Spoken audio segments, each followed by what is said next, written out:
day I left home for the first time to go to university was a bright day, brimming with hope and optimism. I'd done well at school, expectations for me were high, and I gleefully entered the student life of lectures, parties, and traffic cone theft. Now, appearances, of course, can be deceptive, and to an extent, this feisty, energetic persona of lecture-going and traffic cone stealing was a veneer, albeit a very well-crafted and convincing one. Underneath, I was actually deeply unhappy, insecure, and fundamentally frightened. Frightened of other people, of the future, of failure, and of the emptiness that I felt was within me. But I was skilled at hiding it, and from the outside, appeared to be someone with everything to hope for and aspire to. This fantasy of invulnerability was so complete that I even deceived myself. And as the first semester ended and the second begun, there was no way that anyone could have predicted what was just about to happen. I was leaving a seminar when it started, humming to myself, fumbling with my bag, just as I'd done 100 times before, when suddenly I heard a voice calmly observe, "She is leaving the room." I looked around and there was no one there, but the clarity and decisiveness of the comment was unmistakable. Shaken, I left my books on the stairs and hurried home, and there it was again. She is opening the door. This was the beginning. The voice had arrived. And the voice persisted. Days and then weeks of it, on, narrating everything I did in the third person. She is going to the library. She is going to a lecture. It was neutral, impassive, and even, after a while, strangely companionate and reassuring, although I did notice that its calm exterior sometimes slipped, in that it occasionally mirrored my own unexpressed emotion. So, for example, if I was angry and had to hide it, which I often did, being very adept at concealing how I really felt, then the voice would sound frustrated. Otherwise, it was neither sinister nor disturbing, although even at that point, it was clear that it had something to communicate to me about my emotions, particularly emotions which were remote and inaccessible. Now, it was then that I made a fatal mistake, in that I told a friend about the voice, and she was horrified. A subtle conditioning process had begun. The implication that normal people don't hear voices, and the fact that I did, meant that something was very seriously wrong. Such fear and mistrust was infectious. Suddenly, the voice didn't seem quite so benign anymore. And when she insisted that I seek medical attention, I duly complied, and which proved to be mistake number 2. I spent some time telling the college GP about what I perceived to be the real problem: anxiety, low self-worth, fears about the future, and was met with bored indifference until I mentioned the voice, upon which he dropped his pen, swung round, and began to question me with a show of real interest. And to be fair, I was desperate for interest and help, and I began to tell him about my strange commentator. And I always wish at this point the voice had said, "She is digging her own grave." I was referred to a psychiatrist who likewise took a grim view of the voice's presence, subsequently interpreting everything I said through a lens of latent insanity. For example, I was part of a student TV station that broadcast news bulletins around the campus, and during an appointment, which was running very late, said, "I'm sorry, doctor, I've got to go, I'm reading the news at 6. Now, it's down in my medical records that Eleanor has delusions that she's a television news broadcaster. It was at this point that events began to rapidly overtake me. A hospital admission followed, the first of many. A diagnosis of schizophrenia came next. And then, worst of all, a toxic, tormenting sense of hopelessness, humiliation, and despair about myself and my prospects. But having been encouraged to see the voice, not as an experience, but as a symptom, my fear and resistance towards it intensified. Now, essentially, this represented taking an aggressive stance towards my own mind, a kind of psychic civil war. And in turn, this caused the number of voices to increase and grow progressively hostile and menacing. Helplessly and hopelessly, I began to retreat into this nightmarish inner world in which the voices were destined to become both my persecutors and my only perceived companions. They told me, for example, that if I proved myself worthy of their help, then they could change my life back to how it had been. And a series of increasingly bizarre tasks was set, a kind of labor of Hercules. It started off quite small, for example, pull out 3 strands of hair, but gradually it grew more extreme, culminating in commands to harm myself and a particularly dramatic instruction. You see that tutor over there? You see that glass of water? We have to go over and pour it over him in front of the other students. which I actually did, and which, needless to say, did not endear me to the faculty. In effect, a vicious cycle of fear, avoidance, mistrust, and misunderstanding had been established. And this was a battle in which I felt powerless and incapable of establishing any kind of peace or reconciliation. 2 years later, and the deterioration was dramatic. By now, I had the whole frenzied repertoire: terrifying voices, grotesque visions, bizarre, intractable delusions. My mental health status had been a catalyst for discrimination, verbal abuse, and physical and sexual assault. And I'd been told by my psychiatrist, Eleanor, you'd be better off with cancer, because cancer is easier to cure than schizophrenia. I'd been diagnosed, drugged, and discarded, and was by now so tormented by the voices that I attempted to drill a hole in my head in order to get them out. Now, looking back on the wreckage and despair of those years, it seems to me now as if someone died in that place, and yet someone else was saved. A broken and haunted person began that journey, but the person who emerged was a survivor and would ultimately grow into the person I was destined to be. Many people have harmed me in my life, and I remember them all, but the memories grow pale and faint in comparison with the people who've helped me. The fellow survivors, the fellow voice hearers, the comrades and collaborators. The mother who never gave up on me, who knew that one day I would come back to her and was willing to wait for me for as long as it took. The doctor who only worked with me for a brief time, but who reinforced his belief that recovery was not only possible, but inevitable. And during a devastating period of relapse, told my terrified family, don't give up hope. I believe that Eleanor can get through this.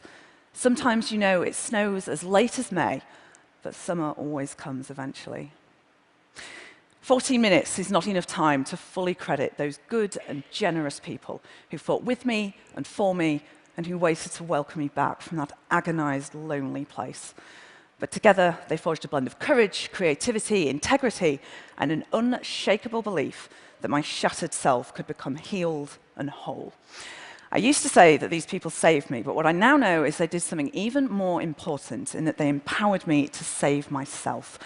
And crucially, they helped me to understand something which I'd always suspected, that my voices were a meaningful response to traumatic life events, particularly childhood events, and as such were not my enemies, but a source of insight into solvable emotional problems. Now, at first, this was very difficult to believe, not least because the voices appeared so hostile and menacing. So in this respect, a vital first step was learning to separate out a metaphorical meaning from what I'd previously interpreted to be a literal truth. So, for example, voices which threatened to attack my home, I learned to interpret as my own sense of fear and insecurity in the world rather than an actual objective danger. Now, at first, I would have believed them. I remember, for example, sitting up one night on guard outside my parents' room to protect them from what I thought was a genuine threat from the voices, because I'd had such a bad problem with self-injury that most of the cutlery in the house had been hidden. So I ended up arming myself with a plastic fork, like picnicware, and sort of sat outside the room clutching it and waiting to spring into action should anything happen. It was like, don't mess with me. Got a plastic fork, don't you know? No, strategic. But a later response, and much more useful, would be to try and deconstruct the message behind the words. So when the voices warned me not to leave the house, then I would thank them for drawing my attention to how unsafe I felt, because if I was aware of it, then I could do something positive about it. But go on to reassure both them and myself that we were safe and didn't need to feel frightened anymore. I would set boundaries for the voices and try to interact with them in a way that was assertive yet respectful, establishing a slow process of communication and collaboration in which we could learn to work together and support one another. Throughout all of this, what I would ultimately realize was that each voice was closely related to aspects of myself, and that each of them carried overwhelming emotions that I'd never had an opportunity to process or resolve. Memories of sexual trauma and abuse, of anger, shame, guilt, low self-worth. The voices took the place of this pain and gave words to it. And possibly one of the greatest revelations was when I realized that the most hostile and aggressive voices actually represented the parts of me that had been hurt the most profoundly. And as such, it was these voices that needed to be shown the greatest compassion and care.